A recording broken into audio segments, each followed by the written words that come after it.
Hello and welcome to the latest episode of Easy as AI. This is the series where we show you how AI really is for everyone. In this episode, we're going to be going through an end-to-end machine learning workflow in a Jupyter Notebook on Google Colab. For this, we'll be using ARM's very own Core 7300 FVP. If you like this content, make sure you subscribe to our YouTube channel and also follow the ARM Software Dev Twitter channel. The link is in the description below. You can also find more of our Easy as AI episodes in the playlist. Okay, let's get started. You can find the link to open this notebook in Google Colab in the description below. So in this notebook, we're going to go through how to train a character recognition model with the MNIST database. So to start off, let's import TensorFlow datasets and NumPy. And then we can load in the MNIST dataset using the TensorFlow datasets package. If you've never used MNIST before, we can quickly take a look at what the images look like using matplotlib. So first we'll import matplotlib, and then we'll take one image from the TensorFlow dataset, and finally we'll plot it using matplotlib's image show function.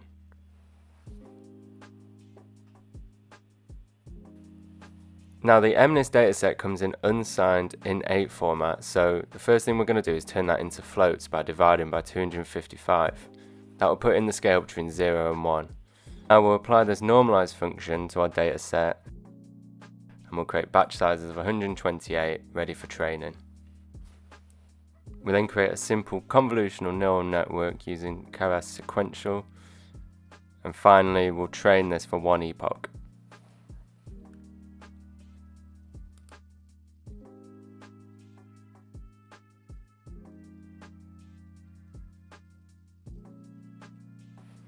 Once we've finished training, the next step is to quantize the model.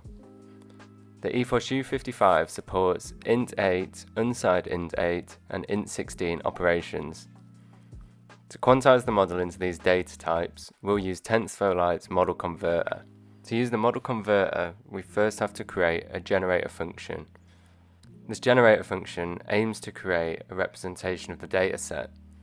This is used by the converter to try and find a dynamic range for all variable parameters in the model. So to create a TF-like converter instance, we can use the from Keras model method and input our model. We can then set the input and output inference data type, as well as supported operations, all to int8. We can then add the representative dataset to the converter,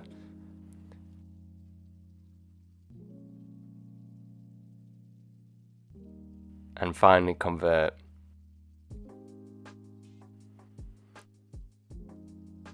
We can then save the model by writing the bytes to a TF-like file. If you want to download this TF-like file, you can go to your File Explorer on Google Colab, right-click the file, and click Download. The next step in the workflow is to install Ethos-U Velar using pip install.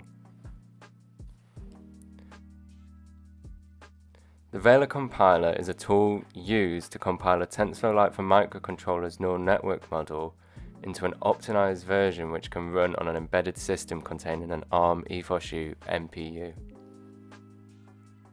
We also install XXD at this point, which is used later on to create a hex dump of the model.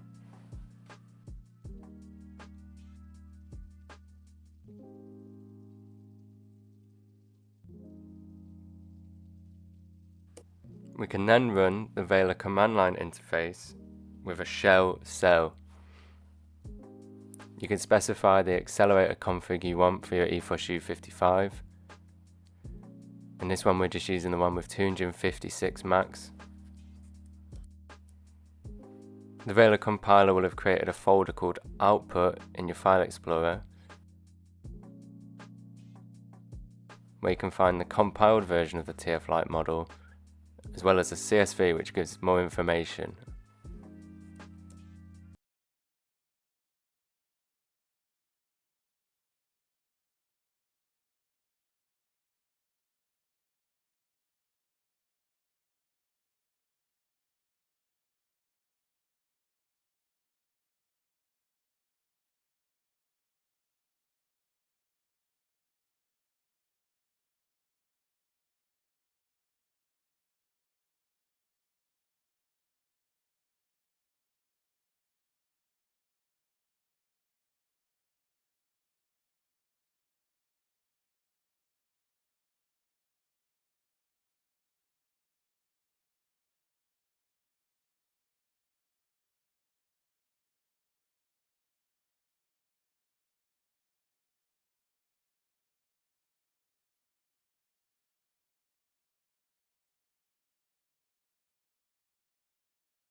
we can now use a write file cell to start building our application.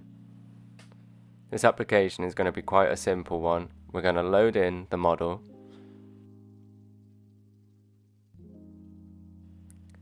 We add the Ethos-U kernel to our op resolver.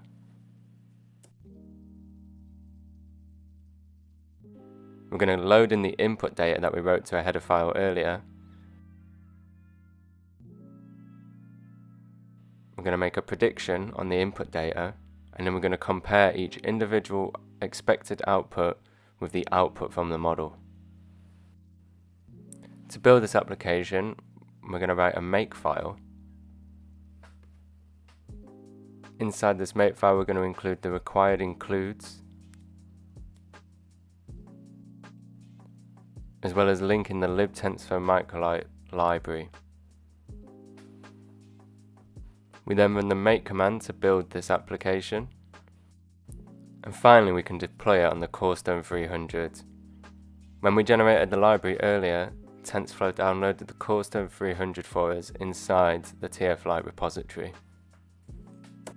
We set the Ethos-U number of max to 256 to line up with what we used on the compiler earlier, and then we click run.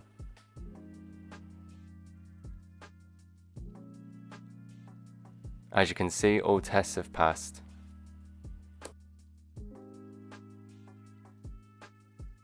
So now you know how to build machine learning applications for Cortex-M55 and Ethos-U 55. Why not try it out yourself before the hardware is being released? And we'd love to know what you managed to build. This has been Henry from ARM Software Dev.